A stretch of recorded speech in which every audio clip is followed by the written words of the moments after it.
Unfortunately for us, there wasn't years of happy memories or a base that formed from being together. But our journey took an unexpected turn when the tendrils of behavioral variant frontotemporal dementia, BVFTD, began to weave their way into our lives. Little did we know, this was just the beginning of a long and arduous journey. Moving my loved one into my small home was a decision born out of love and necessity.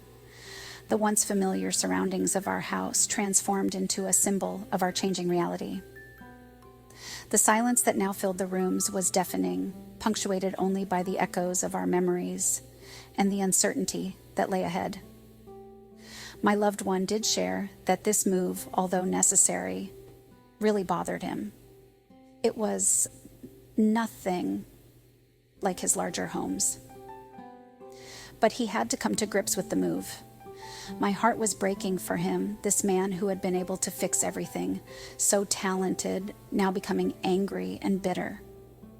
The weight of responsibility pressed down on me, a heavy cloak of worry and fear. Was I enough? Would I do enough? Could I take care of him in the way he needed? The blessing of seeing an elder attorney was a huge relief.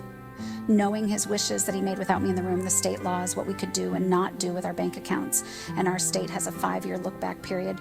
This means they could look at our finances for the previous 5 years and question any purchases.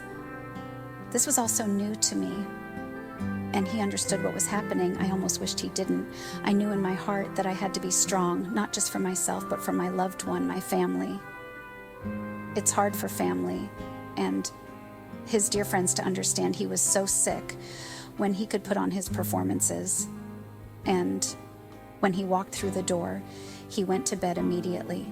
He attended some baseball games, fishing, and even that got to be too much.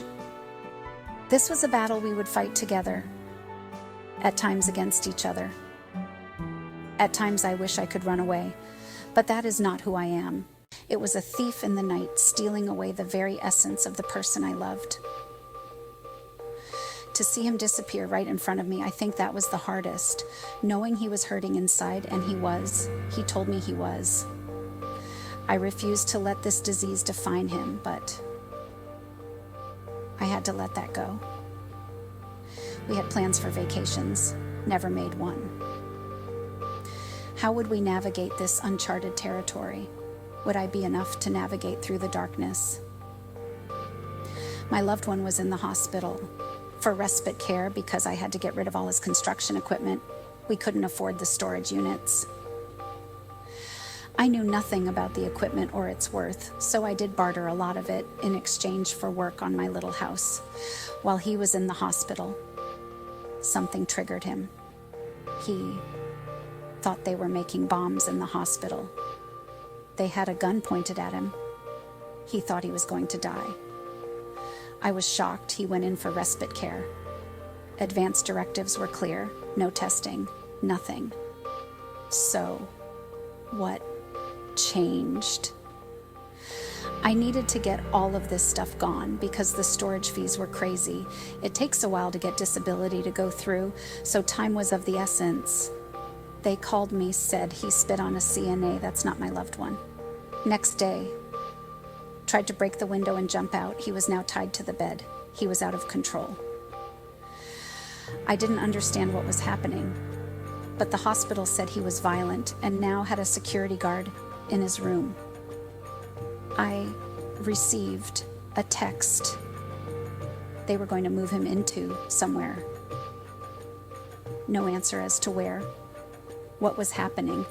So I just drove to the hospital only to find him totally out of it, knackered in a chair, no sheet to cover him. I asked for the nurse. She said she had no idea where they were planning on taking him. After all, he was only there for respite care.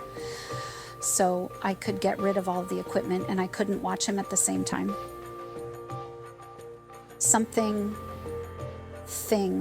in me told me to grab a wheelchair and my loved one and leave.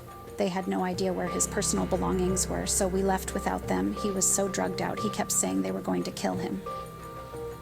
They had told me he couldn't walk, use the restroom by himself, had to wear diapers. This is not the man that went into the hospital. So I got him home, locked all the doors, and just laid with him, not giving him all the meds he was on. Within hours, I got him up, walked him to the restroom. Few hours more, he was eating and calming down. The next day, got him up, and we walked to the mailbox and back, so I knew they overdosed him on medication. The decision to bring loved one's name home against medical advice was not made lightly. It was a decision born out of love, desperation, and an unwavering belief in the healing power of a familiar touch. I knew in my heart that home was where they belonged, surrounded by love, comfort, and the echoes of a life well lived. The transformation was nothing short of miraculous. As soon as we stepped through the front door, a sense of peace washed over loved one's name. The agitation that had plagued them in the hospital seemed to melt away, replaced by a flicker of recognition in their eyes. The familiar sights, sounds, and smells of home acted like a soothing balm on their troubled soul. The tension that had gripped my own body for weeks began to ease as I witnessed the power of love and familiarity work their magic.